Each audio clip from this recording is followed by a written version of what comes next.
Good morning, y'all. We're back with another edition of DNVR Rams Live. As always, I'm your host, Justin Michael. We got the boot, baby. We got that boot back in Fort Collins. CSU wins Border War 116, 24-10 in Canvas Stadium. It was an epic atmosphere.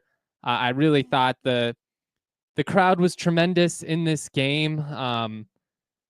I can't say enough about what this atmosphere was like. It felt like big time college football from the very beginning of the night. The drone show was awesome before kickoff. 37,000 fans, fourth sellout of the year, over 13,000 students. Like, this was what we envisioned when Canvas Stadium was built. And to see it kind of come to fruition on this type of night with those type of stakes, it was just a really special night for the community. First real crowd storm, I would say. I mean, you could count the field storm against Boise State, but obviously there were not very many people there. Norvell even kind of laughed about that post game last night, but this one was pretty special. It was special for the Fort Collins community. For those of us that have long suffered through so many of these rivalry losses, I've been in person for each and every one of those, gut-wrenching defeats going back to 2016, 12th consecutive border war that I have been fortunate to attend in person. And this was awesome. This was much needed for CSU, especially after some letdowns earlier in the season, and some exciting matchups. I felt like this was something that the Rams really needed as a program. They really needed to step up and win one of these big games with the fans in the stands, with everybody in this type of atmosphere. You needed to live up to the moment. And I felt like CSU did that. Sure, could have been a bigger blowout, and I understand that. There were some frustrating stretches in the second half there. Had 3 straight 3-and-outs at one point. The fumble before halftime was that was the same type of frustrating mistake that CSU has kind of had throughout the season that has prevented them from going to that next level, I would say. I think there have been a couple of instances where you probably could have had even bigger blowout wins, but at the end of the day, a double-digit win, a 2-touchdown win over a team that has bullied you, for the better part of the last decade. It's tough to feel bad about that. And we're going to get into all of it today. We're going to break down the takeaways. I'm going to give out some helmet stickers, talk about a ton of individuals that deserve praise. There were so many different guys that stepped up and made big plays in this win. I thought Brayden Fowler-Nicolosi played as well as he has played in any game in his entire career. He has really grown as a decision maker. I thought he was poised in the pocket. I felt like he did a really good job of feeling the rush, not panicking, buying time, and extending the play. Had a lot of big time throws in this one. A couple of just gorgeous deep shots. I mean, this was a really solid offensive performance as a whole. Again, they did kind of slow down in the second half. I think some of that had to do with injuries. Jacob Gardner, who was not 100% in the first place coming in, he got dinged in. You had Trevin Heil come back in for him, much like he did against Nevada. We saw the rushing attack slow down a little bit there. That's going to make sense when you lose your starting center. And Avery Morrow getting dinged up in the process did not help their cause either. At that point of the game, too, especially after that third quarter drive, where you go 2 plays, 85 yards, and get the big-time touchdown to go up 3 touchdowns.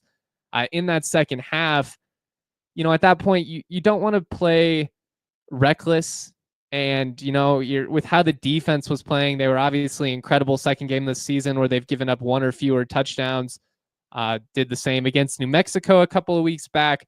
You watch the New Mexico Wyoming game last week and you compare it to, how they played against CSU, and exactly why I've been preaching patience with this new offensive philosophy. I understand that at times it was leaving a lot to be desired, particularly in September. There were some lumps, and it was a situation where they needed to stay committed to it. And frankly, it's really paying off. This is a brand of football that is sustainable. I feel like CSU is as complete of a team as they've been in a long time. There's been talent in this program for quite some time. You go back and you look at the last decade, the amount of time CSU has arguably had the best offensive or defensive players, sometimes even both, in the entire conference. It's been multiple times. They've had just so many losing tendencies, though, that have just kind of persisted from era to era. It's not a one coaching staff issue. It's not a one player issue. It's just something that had kind of been lingering over this team, and obviously the inability to step up in the games that matter most has been a problem that's just been far too persistent over the last decade. It's really encouraging to see CSU in this type of setting, living up to the moment, finding a way to beat a rival, winning a game that really matters to the community, and really just executing in a clutch situation, which again, that's just not something that has happened that frequently over the last decade. I'm going to get into the takeaways. Like I said, we're going to play some clips from Jay Norvell, give out the key stats, player of the game, all of that. Shout out to everybody in the Toyota chat rocking with us this morning. Much love to all of you. I'll get to as many of your questions and comments as I can. We've got Tiff running the sticks behind the scenes. She will star some of these, and I'll get to them at the end of the show as well. But I really do appreciate you guys. I love how active it is. I love how excited everybody is. And ultimately, that's kind of what it comes down to. You've got to embrace the journey. One, you've got to appreciate the climb and understand that you don't go from being a perennial loser to the type of team that just blows the doors off of opponents overnight very frequently, especially when you can't, portal your way to, immediate leaps and talent that you have in your program. From CSU standpoint, it was always going to have to be homegrown. They were going to have to be able to bring in talent from the high school ranks. They were going to have to coach them up, develop them. And we've seen that on both sides of the ball. And the depth is just really, really starting to make a difference. And you're seeing, obviously these veterans that are stepping up and making big plays on both sides of the ball. There's a lot of them. Dom Jones was so good in this game last night. Chase Wilson's been tremendous all season. Blackburn Howell, those types of players. But you also have the Tanner Morleys who are stepping up. Caleb Goody continues to get better by the week. It's really, really exciting to see where this program is at right now. Is there a next level that we would like to see them get to? Yes. And maybe they get to it this year. You go on and find a way to win a conference championship, especially, if you find a way to upset Boise State in that game. Like, it's hard to argue that this was not one of the more successful seasons in program history, certainly this century. I would say as of now, it's already the best season you've had since at least 2015, when you also beat CU and Air Force. That season, a little bit wonky. Like, it starts with the overtime losses to Minnesota and CU. They kind of finished strong. They kind of did the same thing in 2015 and 2016. Started sluggish, finished strong outside of the bowl games, obviously. And that'll be another big step for CSU this year, is again continuing to just keep this going. It's great. You have your first 5-game winning streak since 2014. You've got your first 2 trophy win seasons since 2015. Can you continue it? I will say the tone post game, it does seem like the guys are pretty calm, cool, and collected. Like, they've got the mission on their mind, and in some ways it almost felt like the border war win was expected from them. They were certainly enjoying the moment. It was great to smell the victory cigars and all that, and seeing everybody, just having a good time, because there have been so many nights in that stadium where it's been deathly quiet outside of the visiting locker room, where you could hear it was a party. It's nice to see that trend kind of flip. But I can't say enough good things about the fight of this team this year. I'm really proud of them. It It was a win that was much needed for the community, and enjoy this shit. Enjoy it because it has been far too long. We're going to play a video of Jay Norvell postgame here in just a second. Real quick, though, I do want to shout out our homies over at Game Time. Guys, Game Time is making it easier than ever to get access to all of your favorite events. Game Time, they have got tickets to concerts. They've got tickets to sporting events, theater, you name it, they've got it. And what's even better now is with their feature Game Time picks, it's easier than ever. The thing about Game Time is they have so many different tickets for every event, it could almost be a little bit overwhelming. What Game Time's picks does is it's a little curation feature that's just going to show you the best of the best. You're not going to waste your time having to filter through the fluff or anything like that. It's going to do that for you. Game Time, making it easier than ever to go to your favorite events. There's so many great things about Game Time. First of all, the price you see is the price you pay. You're not going to get hit with 8 million last-minute fees like so many other places out there. You can see a panoramic view from your seat before you purchase, so you know that you're not getting an obstructed seat or just a bad location like right next to the restroom or something like that. Your purchase is covered with the most flexible customer service policy in the ticketing industry. Take the guesswork out of buying tickets with Game Time. Download the app, create an account, use that code DNVR for $20 off your first purchase. Terms to apply. Again, create an account, redeem that code DNVR for $20 off. Download Game Time today. What time is it? Game time. I also want to talk to you guys about Premier Members Credit Union. Did you know that most Americans are living paycheck to paycheck right now? You know, I'm sure a lot of you guys are. I certainly am. If you're one of them, you got to check out you got to check out Premier Members Credit Union. Almost said the becomepremier.com, which is their great website where you can get so much of the information. They're a financial institution based right here in Colorado. With PMCU, you get local branches, friendly tellers, and the tools you need to save smarter. Check out the Reverse Tier Money Market. They're an organization that serves the community and the Colorado community in particular. Whatever your goals, they can help. Why not see what they can do for you? Check out becomepremier.com to learn more.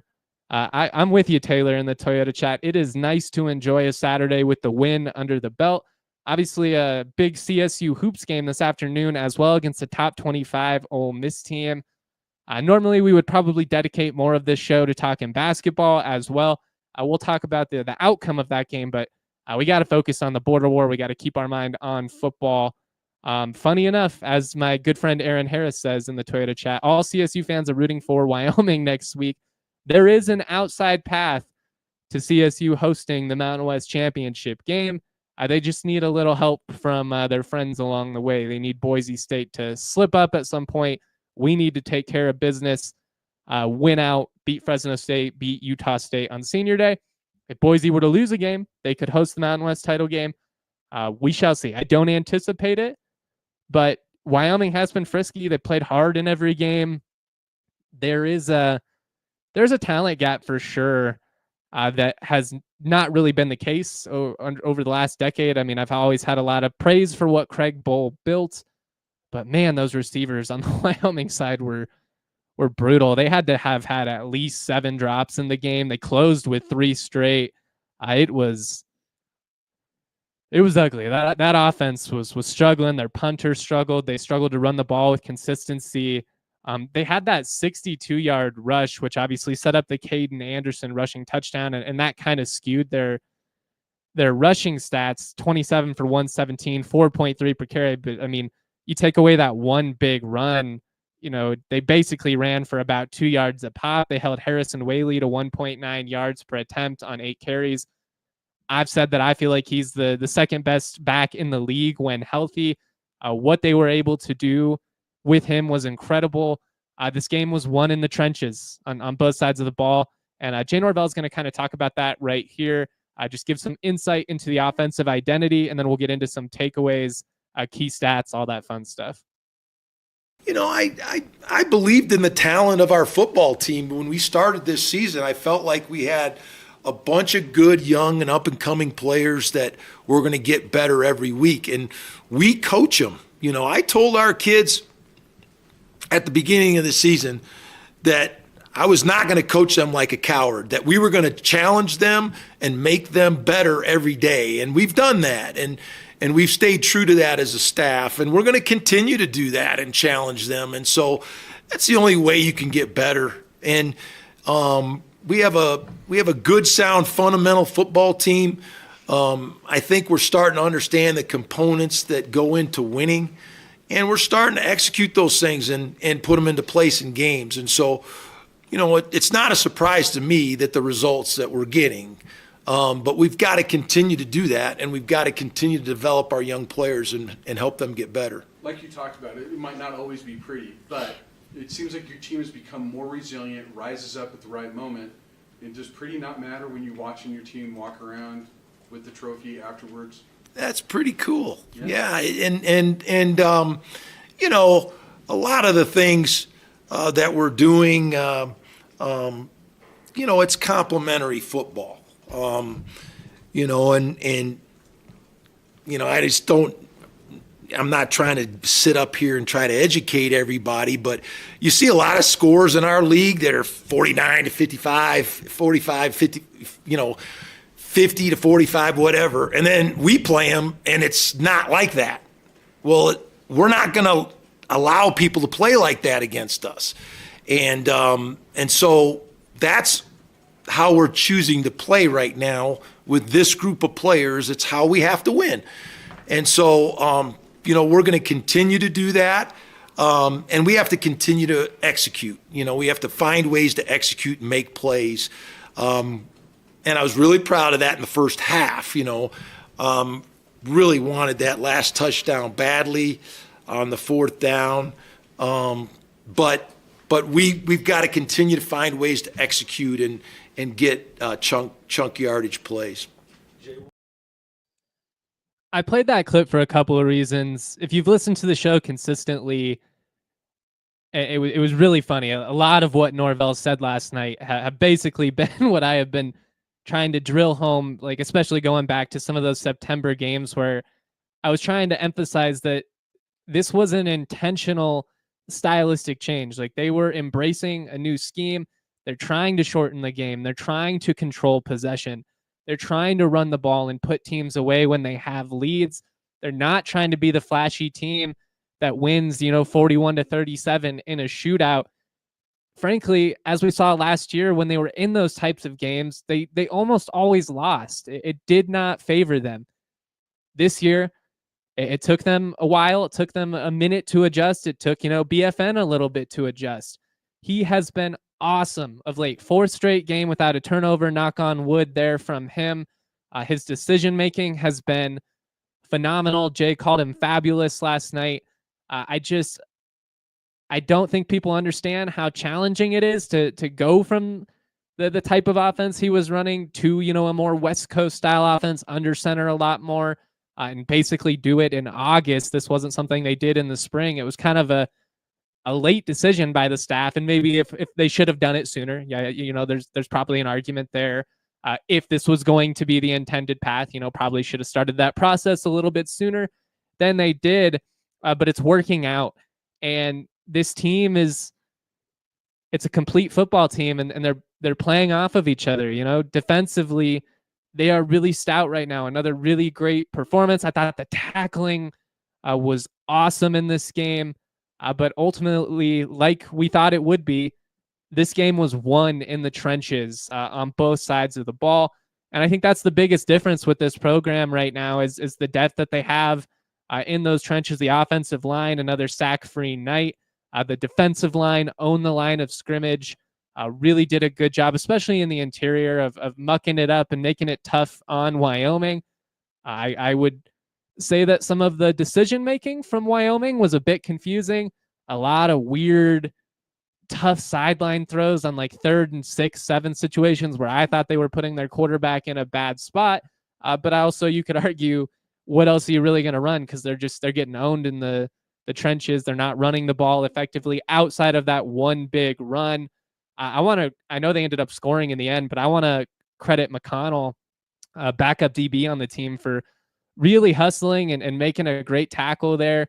Almost, and it got them to 3rd and goal at one point. So they were almost able to get a stop in the end, but those type of hustle plays can be huge. You never know what might happen in the red zone. They could fumble, they could shoot themselves in the foot with penalties and have to settle for a field goal. Like those types of plays are huge. Those are the little plays that we're seeing on a weekly basis, like the Dane Olson fumble recovery, against Nevada. These guys are hustling, like Caleb Goody blowing up the returner to cause a special teams touchdown. They're doing the little things. I know they missed a pair of field goals in this game, which was rare. I did see a lot of people, and it's easy in the moment. I understood, because you just, when you miss a 57-yard field goal up 14, it's pretty easy to question the result and be like, man, now they've got great field position. If they go down and score, it's a one possession game, and it could have backfired. But you can't sit there and praise the staff for allowing Noyes to kick the 60-yarder in Reno in a similar spot, and then, come back and say that this was so stupid, the next week. I mean, you trust your player to make a winning play in that position. You're going for the jugular. If you go up three scores at that point, you probably basically put them away. I had no issue with them doing it. I think he has the leg. He's been clutch in those situations throughout his career. Ended up just short, but again, I have no beef with that whatsoever. And especially with how the defense is playing, you've got to trust your players to make plays. You can't coach like a coward. And right now, I really like the approach. I think the Rams are doing the little things right, and they're finding ways to win. And it's not always the flashiest approach, although last night it was great that they hit on some of those big explosive passing plays. They had a bunch of explosive rushing plays, which was awesome as well. But, again, if you listen to the show, I've been talking about it, that's kind of the next level for this offense. They've got to hit on some of these play action opportunities. They've got to stretch the field a little bit. And they did an awesome job of hitting on those big time passing plays. Should have had that touchdown before the end of the first half. And that was frustrating. That's a young player who probably had some nerves. He's excited, hasn't had a lot of opportunities. He ends up fumbling in a really brutal spot. That was disappointing. But you want to know what was really cool? You come right back to Tommy Maher in the third quarter. He's a freshman walk-on receiver. First ever catch is a 53-yard touch. I believe it was 53 yards. Let me verify that real quick. Is big time passing touchdown. Gorgeous. So 53 yards from BFN to Tommy Maher. He had a 37-yard throw down the sideline to Caleb Goody. That was perfection as well.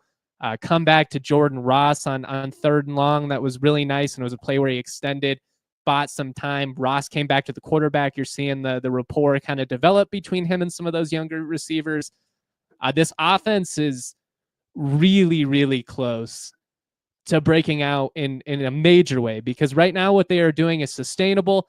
It's putting them in position to win, and especially with what the defense is doing, it's great. But there is another level that this unit can get to, and they're close to it. They really are. They've got to be better on 3rd down than they were in this game. As well as CSU ran the ball, 44 carries for 248, 5.6 a pop. Some of that is skewed by some of those big explosive runs. There were probably 3 or 4 instances, where it's like 3rd and 2, 2nd and 1 type situations where you want to be able to lean on that ground game and move the sticks. CSU did not do it as consistently as you would hope. Only 3 of 12 on 3rd down offensively in the win.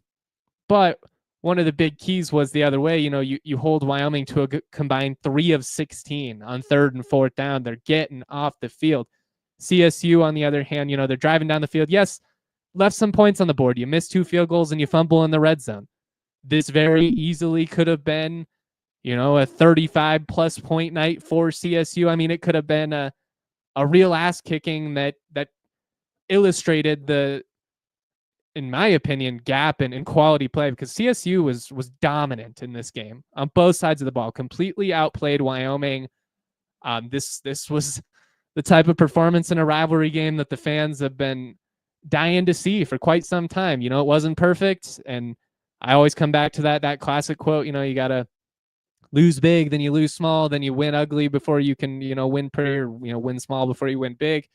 It kind of feels like CSU is in that spot right now. I do think that there is a next level that they can reach as an offense, and I think they're getting closer to it. And I think we're seeing them, hit on some of these big time chunk passing plays. The rushing game has been great. We're seeing more of the receivers step up. It was going to take some time, especially with the Torrey Horton situation, for this all to figure out, because he's such a special player that you've got to understand, like, the plan coming into the year was a lot of our offensive success is going to be through Torrey Horton. They wanted to reward him for being loyal to CSU. Then obviously he gets dinged up earlier in the year. That kind of throws a wrench into some things. He comes back, looks great, gets hurt again. It's been a bit wonky in terms of just the timeline of all that and how it's impacted the offense.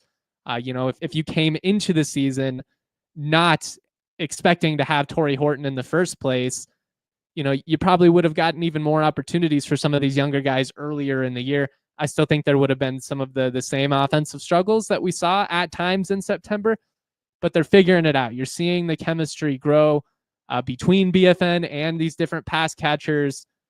You want to see some of these mistakes, go out of the way. The Jordan Ross drop in Nevada, that's really frustrating. The fumbling, at the 1 yard line multiple times this year, that's really frustrating. Those are the little things that you've got to kind of eliminate to get to that next level. But what they are right now is a sound, fundamental football team that's playing quality defense. They're running the ball well. They're not turning the ball over very often. They're largely dominating on special teams. They're tackling in the open field. They're winning in the trenches. These are all characteristics of good football teams. They're not getting penalized. So many of the ugly things that just killed this program for years and years and years. And I know that we want to see, them reach their full potential. And I think, they're building something pretty special here. I truly do believe CSU is a sleeping giant in so many different ways. From a community standpoint, like, you see the way the fans turn out. They obviously have the facilities. There's talent. Like, when they're winning, this place could be elite. Like, it could be an incredible atmosphere each and every week. And there's a next level that they've got to get to there, but it takes time. You don't go from being the bottom of the barrel, to a Boise State type championship contending team on a year-to-year basis overnight. It takes time. It takes consistency. It takes continuity, and they're building something. They're building something right now. And this win over Wyoming was a major step in the right direction. It was just, it was needed in so many ways. Like, as good as everybody felt after the last month, if you lose that game to Wyoming, especially with how much they've struggled this year, all of a sudden, everybody's just kind of feeling like, yeah, we're going to the bowl. It is a win in that regard. But by beating two rivals, it just gets you so much good faith with the community. This was much needed. And again, I really do feel like this game was won in the trenches on both sides of the ball. I think the defense really, the last two games in Fort Collins, I have been so impressed with the defensive effort against Wyoming. I thought CSU outplayed Wyoming in 2022 and just didn't have basically anything offensively. They have hit so hard in these games the last couple of years, but the tackling has been huge. They didn't give up the big plays throughout the night. I mean, they were huge. They got off the field all night long. Every time there was an opportunity to step up and make a big play, they found a way to do it. This is a winning football team right now. They're doing the little things right, and it's been a long time. Just a couple of key stats. Nearly 10 more minutes of possession was huge. Norvell talked about it when we played that audio. I think a lot of people want the game to be played like a video game. They want a shootout. They want 50-47. That doesn't benefit CSU. I talked about it going into that New Mexico game. If that's the type of matchup you're in, it doesn't favor them. CSU is dictating the tone right now, and it's a large reason why they're having success. 4 red zone trips, scored on 3 of them, should have been 4 for 4, but only allowed 1 red zone trip the other way. Again, bend, don't break. That's modern defense, but I mean, anytime you give up less than 300 total yards, obviously you are doing something spectacular. CSU over 200 plus more total yards of offense in this. Twice as many first downs almost. I mean, 17 offensive first downs versus 9 for Wyoming. They had another off of a penalty, kind of a ticky-tacky PI call. on Elias Larry, I believe it was. Phelps got called for PI in the end zone. I thought his was a little bit more legitimate, kind of had the hand on the hip there, didn't allow him to go attack the ball. But I didn't have beef with it. At that point, if you've gotten burned in the red zone, you might as well just tackle him, really. Since giving up 5 rushing touchdowns against Oregon State, CSU has given up 5 total rushing touchdowns over the last 5 games. They're averaging 1 per game. They've given up only 3 passing touchdowns during that span. Really playing great defense right now. And it's, again, like we all want it to be Madden. We want 450 passing yards, 7 passing touchdowns, all that craziness. And it'd be cool to have a game or two like that, especially if you win. But I think personally, whether you look at the best teams in college football right now or the NFL even, I mean, the best teams, they win in the trenches. They run the football with consistency. They play great defense. Look at the Chiefs. Look at the Ravens. Even the Broncos right now. Like, it's inching closer to a more old school approach in terms of what a lot of these great teams are doing to have success. We really embraced a lot of the spread concepts and the air raid and all this stuff, over the last 10 to 15 years. Well, defenses have adjusted. And now offenses are having to adjust and in turn. And in a lot of ways, I feel like it's a bit of a throwback. Like, I feel like the value of the running back is turning, again, after so many people basically were like, you don't need a running back, just sign one off the streets. I don't know. Running the football seems to be a pretty big factor for championship winning teams at every level of football. Being able to tackle seems to be a pretty big thing. Like, as complicated as we try to make this game out to be at times, do you run with consistency? Do you win in the trenches? Do you commit stupid penalties? No, you're probably winning a decent amount of games then. Like, it's not that complicated. I felt like the turning point of the win for CSU in that third quarter, the 2-play 85-yard drive, Wyoming, it wasn't a 3-and-out, but it was only like a 2-minute drive. They got a first down and then went punted after that 5-play drive. I felt like starting fast in that third quarter was really important. Really starting fast in both halves was important for CSU. But after fumbling the ball with a chance to go into the end zone, before halftime, if you come out in that third quarter and immediately give up a scoring drive and all of a sudden it's a 7-point game, like then you're sitting there and the nerves set in and you're kind of waiting for the other shoe to fall. And we've been in that spot a lot of times over the years. I felt like getting off the field defensively was huge. CSU did it all night long, but especially in that spot was huge. And then offensively, you mount a 2-play 85-yard scoring drive. You hit a big explosive run with Avery Morrow, and then you come right back to Tommy Maher not that long after he had the catastrophic fumble, steps up in a major way, hauls in a 53-yard touchdown. He's a guy that runs that one route really well, and they found a way to execute it. I mean, there were a couple of plays in that game that are huge, just finding a way to execute the Philly special touchdown. BFN sold the hell out of that pre-snap, like he was trying to communicate to the offensive line. Direct snap to Morrow, tosses it back to Dane Olson. They tried to run a similar play against Nevada, and it did not work. Worked to perfection this time. The offense was awesome. Aaron Harris says, can we give Savel's decision-making a helmet sticker today? Certainly benefited CSU. We'll get into the rest of the helmet stickers. Shout out a bunch of individuals here in just a second. But guys, I do need to talk to you about something important, and that is your health. You need to prioritize it. Men especially, we're not great, fellas. We're not great about, prioritizing our health. So many studies show that men are hesitant to go to annual checkups to get help. And obviously in the end, all that does is make the outcome worse. You want to be there for your friends. You want to be there for your family. You want to be thinking long-term. It's not just about the results in September, guys. We are playing the long-term results here. Like CSU football, we're trying to build a championship contender. And if you do that, you got to do the little things right each and every day. It's about stacking up those right decisions. But guys, we're telling you, you got to prioritize, the things that are important to you. And if you want to be there for your people in your life, first things first, you've got to take care of yourself. Let's talk about your tomorrow. Join the men's health conversation at uchealth.org/men's health.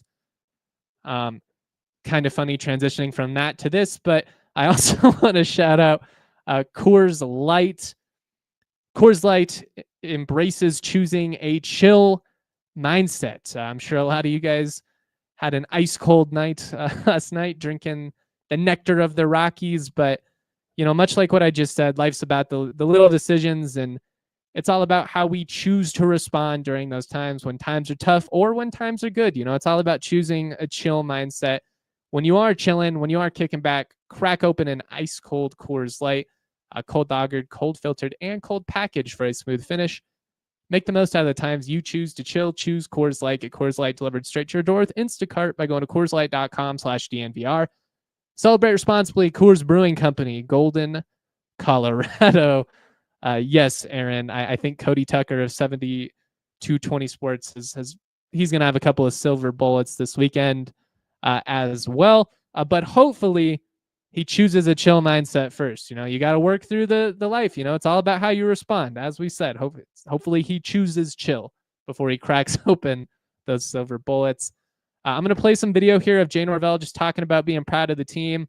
He dives into what he saw from Brayden. Gets a little spicy about some of the comments about people not understanding what the Rams are trying to do offensively. Made me happy. I'm not going to lie, because it validated a lot of what I've been preaching to this fan base over the season. And, I may not know everything. I might not be the brightest guy in the world, but I do know a thing or two about this game. So here is Jay Norvell talking about being proud of the team. Then we'll talk about some individuals and give out the player of the game, helmet stickers. Then I'll get to your questions and comments, all that fun stuff. I'm just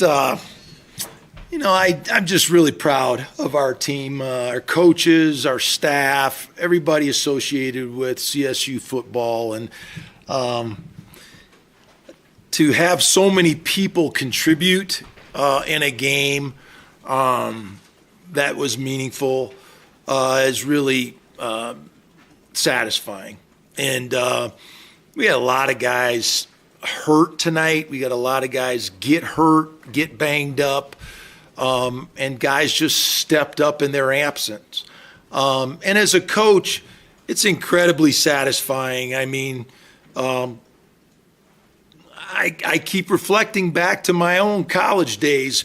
Our football team reminds me of my college years at Iowa, when our guys just fought for each other. They didn't care who got the credit. They weren't worried about stats. They just wanted to not let their teammates down. And that's rare in football right now. I just did a radio deal and in this era of transfer portal and NIL, there's a lot of selfishness in college football.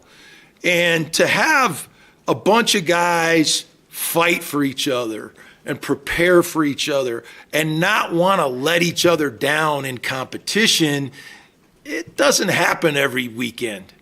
And so I'm so proud of that. Our defense holding them to 10 points is fantastic. We talked about that. We talked about out-rushing this football team. We had 44 rush attempts for 248 yards. And, it's not pretty all the time, especially in the second half. But, there is a meaning to that, and there's an effectiveness to that when you do it.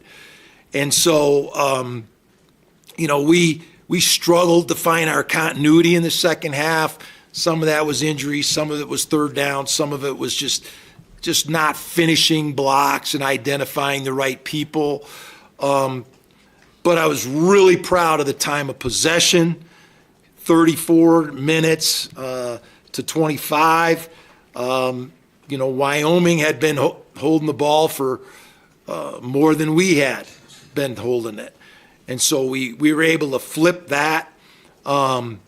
Still have to be better on third down. But, I'm really proud of Brayden. Brayden, I get all these reporters asking me, Brayden threw for all these yards last year. What does he got to do to help you? Brayden needs to lead the football team. Brayden's a captain, and he's a quarterback. And his job is to put us in position to win, period. And he did that tonight. I thought he was fabulous and made some incredible throws. You guys probably don't even know who Tommy Maher is, but he's a little freshman receiver, and boy, is he fun to coach. He is fearless, and and I got to give Chad Savage a lot of credit for putting him in position. I think he probably scores on the fourth down play if we get the exchange to him, and then he had the big play on the long pass that Brayden had, and what a big-time throw that was. And so just so proud of so many of our kids' performances tonight. A lot of guys stepping up, making big-time plays for the Rams. Kind of going off of what he said there. First off, we do know who Tommy Maher is because Jack Howell was hyping him up at media days in the summer, which was funny. Kind of cool how that played out.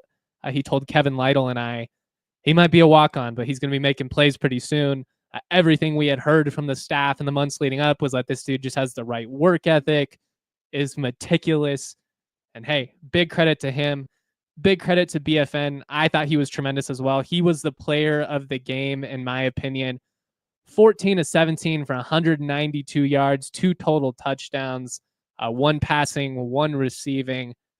His growth this season as a leader of the entire team, as a guy who is running this offense, I just cannot say enough good things about what he has done this year.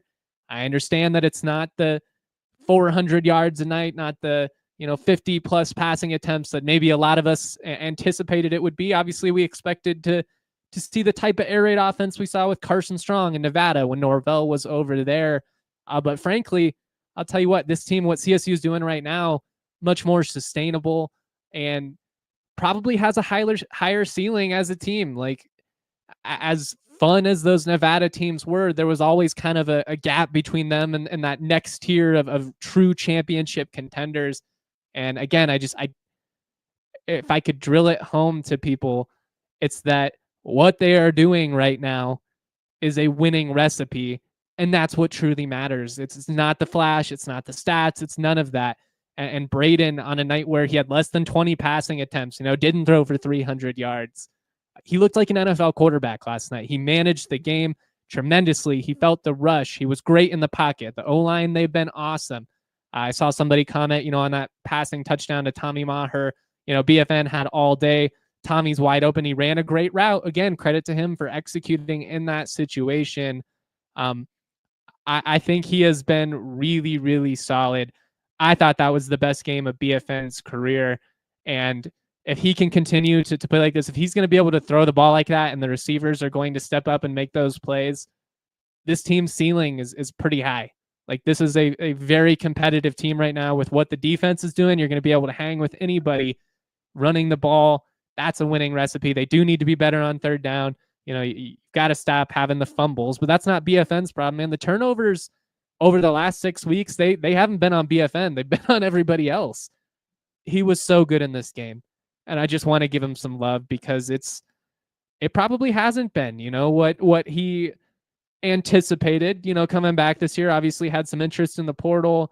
Could have gone to, like a Big 12 team or something like that. He's got plenty of arm talent. Like, he is a guy that certainly would thrive in an air raid offense. But I think he has next level potential. And I think what he is doing right now is really going to benefit him in the long run, and especially as these receivers kind of step up and help his cause a little bit, which he needed. There've been drops, there've been fumbles. This team can be really dangerous. It is hard to run the ball up and down the field 15 drives a night, 10 drives a night. 15 is probably a little bit exaggerated for the amount of possessions you're going to get in a game on average, but I love what is happening with the offense right now. It starts in the trenches, but you're obviously only going to go as far as your quarterback takes you, because even if you're a team that can run the ball with consistency, you've got great talent in the backfield like CSU does, there's always going to be those spots where you need your QB to step up and make a big play. And I thought, as a thrower of the football, he was phenomenal as a decision maker. He was spot on all night. Ball placement was great. I thought he did a good job of moving around and extending the play, but not putting himself in a bad position. Tried to scramble for a first down and even tried to drop the shoulder there. Don't know if I want our QB taking those type of hits very frequently, but I like the mentality, especially in a rivalry game. Thought he got a bullshit spot there as well. Thought he picked up that first down. But hey, water under the bridge. We won the game. That's all that matters. Some helmet stickers. Let's shout out some other individuals. Dom Jones. If you didn't see it, I posted a video of his open field hit. He had about 3 in really key spots where it's one-on-one, it's third and short, it's in the open field against a receiver, against a running back, and either Dom Jones steps up and makes that play or it's a first down. He stepped up and made the play every single time. His physicality over these last couple of weeks has been such a massive boost. But all of these DBs are really tackling well. And it's not just Howell and Blackburn, who we always knew were great tacklers. Dom Jones has really elevated his game. Aiden Hector has been a playmaker for this team. All these guys. I mean, Elias Larry, he got called for the pass interference. Tough break there. Comes back a couple plays later, gets a key PBU on third down. He had a big hit in the open field as well. Dom Morris, had some tackles in this game. I really like what the secondary is doing right now. They're solid in pass coverage. Again, they've only given up 3 passing touchdowns in league play. Is some of that impacted by the opponent? Probably some, to an extent. They're not playing world beaters of offenses, but I'll come back to what Norvell said. Are they playing top 25 teams in the country? No, but look at what that Wyoming New Mexico matchup was like offensively. Then compare what they did in that matchup to what they did when they played against CSU. It's night and day. Like, the Rams are dictating the tone right now. And a lot of that starts in the trenches, but also it starts with guys in the secondary making big tackles in the open field and finding ways to get off the field on third and fourth down. A big shout out to all these guys. Cam Baratow, James Mitchell, awesome in the interior. They have been so good this year. Cam Baratow had a TFL early in the game that I felt like really set the tone on like 3rd and 1, and just one of those plays where you get so much traction immediately off the snap. You're in the backfield a second into the play to where it makes the other team question if that's an area you're going to be able to come back to again. Again, those guys are kind of the unsung heroes of the defense. Maybe not going to get the flashiest stats in the world. They're not going to get all the love. I really hope that the people that vote on the Mountain West All Conference Awards, I get a preseason vote. I'm not sure if I'll get to vote on the end of year awards or not, but I hope that people around this league are paying attention, because Cam Baratow has been as good, if not better, than any interior defensive lineman in the conference. He deserves to be a first team all conference player this year. Dane Olson, give him a helmet sticker for that passing touchdown. He can do it all. He's just a perfect glue guy. He can do it all. Caleb Goody, 46-yard rush and a 37-yard reception. He is as fast as any CSU player as I can remember. I think he's faster than Torrey, and that's saying he is a burner out there. Armani Winfield, not the biggest game, but 4 catches on 4 targets.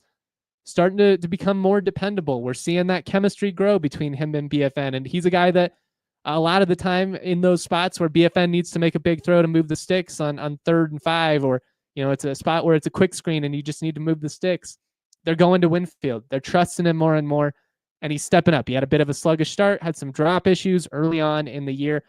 I love that they're continuing to come back to him. I love that they're finding ways to get him and Goody involved, because those guys have game-breaking athleticism. It takes one touch to potentially completely change the dynamic of an outcome. So he has been really good. Justin Marshall, 104 rushing yards. He was tremendous tonight.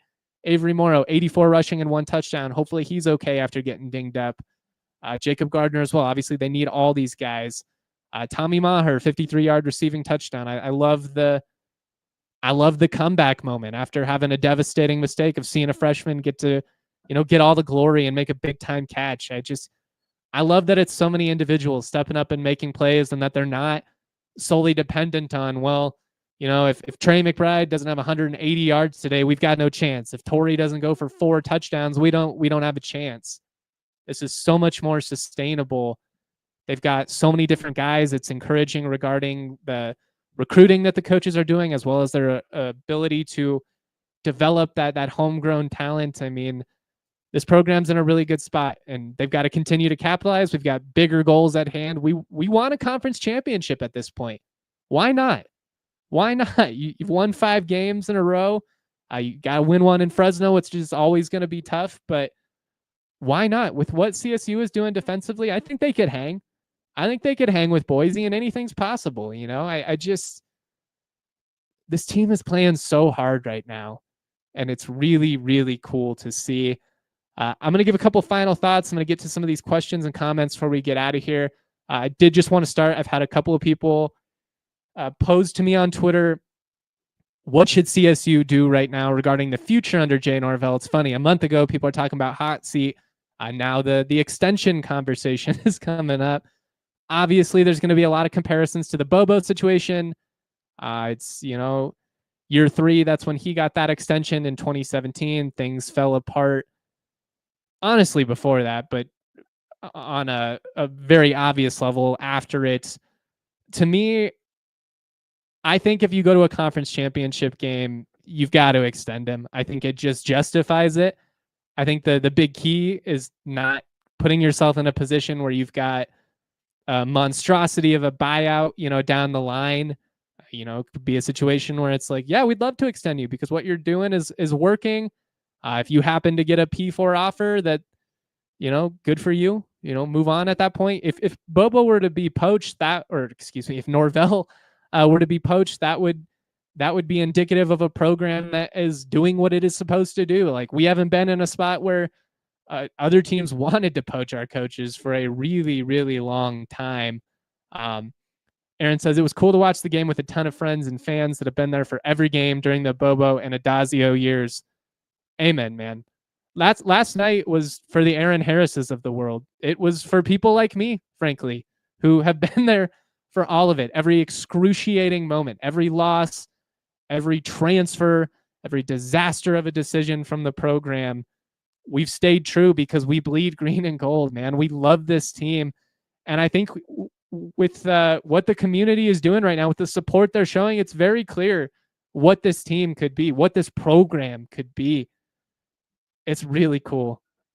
It's really, really cool. All right, we've got some more questions here that are starred. What's the most sellouts in a season? I will have to answer that one on Twitter. I'll have to go back and verify. I'm guessing it's about 5, but again, I want us to be accurate there. So probably going to tie it, but it's definitely going to be the record in Canvas Stadium this season. And a little bit funny, all that chirping we heard online of, Rocky Mountain Showdown going to be your only sellout, and it's going to be all Buffs fans, which it wasn't. 4 sellouts later, here we are, probably going to get a 5th as well. Carrie wants to know, do you think we could finish the season ranked? Yeah. I think they'll be in the top 25 if they win these next 2. I don't think they're going to be a top 20 team unless they win the Mountain West Championship. But yeah, you win these next 2, you're a 9-win team. 2 of your 3 losses are to ranked teams in Texas and CU, and your other would be a double overtime loss on the road. If you're a 9-win team, you will jump into the top 25, which would be cool. It'd be the first time in a decade. Edwin wants to know, as of now, will CSU stock go up after this season? Will we be more appealing to transfers and high school commits? I think so. I think you're seeing it even over the last week. They've had a really solid recruiting week over the last week, landing some guys with significant offers. The fact that CSU is willing to play freshmen and sophomores, give young guys an opportunity, I think that's a great selling point as well. You earn those opportunities, you're going to get them at CSU. There's no stupid politics at play or anything like that. The best players, the guys that work the hardest, they're going to get on the field, point blank period. And I think that is a great recruiting selling point, especially when you are also winning games. At the end of the day, you've got to win. It's really easy to recruit when you're already winning.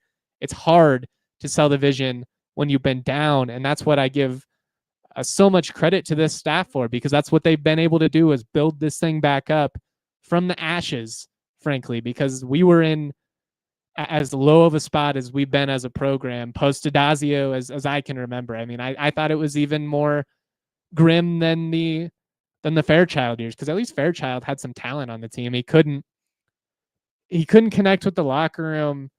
He didn't develop very well because he ran his practices like an NFL style where only the first and second teams get reps. Collegiately, you need your third and fourth string guys getting those reps in practice so they have an opportunity to improve. Edwin wants to know, CSU, the next football dynasty. Let's get to a conference championship. Love the energy, but tap the brakes just slightly. But hey, right direction, baby. And I love the energy. Taylor, did Jacob Gardner leave the game? Yes, I'm gonna have to go back. When I rewatched the broadcast today, I watched a little bit of it last night when I got home late night. It was awful, by the way. Really terrible effort from the commentators. Battle of the border. They called it like 15 different things. They didn't know anybody's name. It was not a good look for CBS. At least they were there in person. But yes, he did leave. I believe it was in the second half. And that's kind of when the running game started to get a little bit sluggish. The Mob is so legit. Best O-line since 2014. I think statistically they're probably better in terms of sacks allowed. I'd have to go verify that. This is a top 10 offensive line in the country from an efficiency standpoint, and pass blocking grades and all that. Jacob Gardner and Drew Moss, I believe, are the highest graded center and guard respectively in the West Coast. That West Coast Sports on Twitter, they're always sharing that type of stuff, the PFF grades. And Gardner and Moss have been tremendous. Is the Utah State game going to have low attendance with student out on break? That's a good question.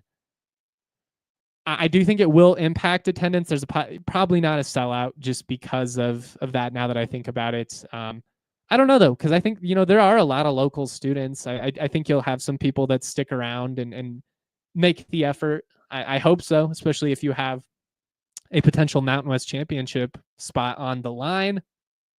Aaron says, do we anticipate any assistant coaches getting poached in the offseason?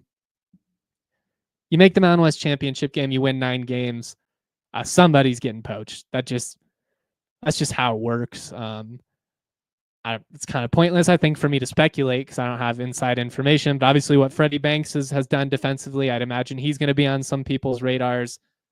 Chad Savage, the fact that he's still here at this point is probably even surprising to me with what a stud he is on the recruiting trail.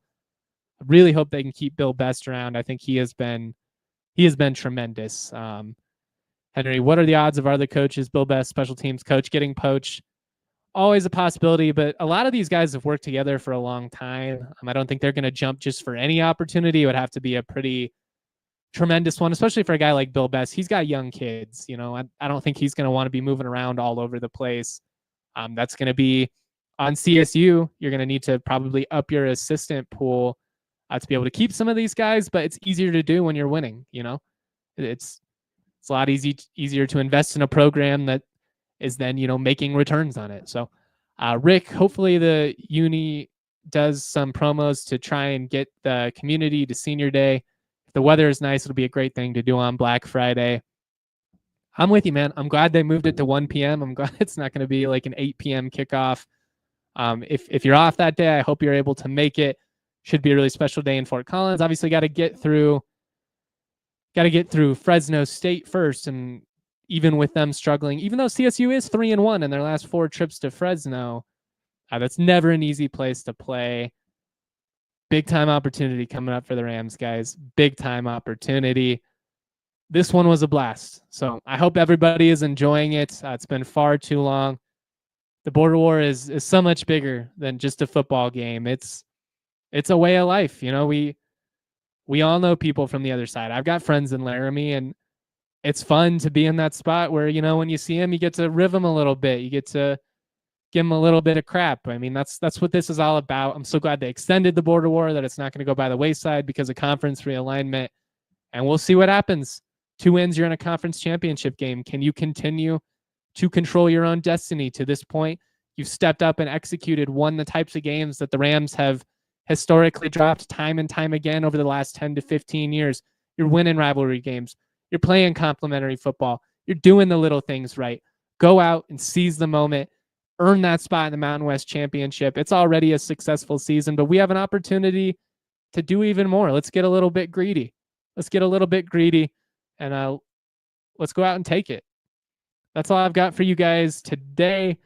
Plenty of post-game content coming your way on the football side. I'll obviously have hoops content out as well. Much love, y'all. Always proud to be. This one's for you, Ram Nation. Peace. We all silly like the mayor.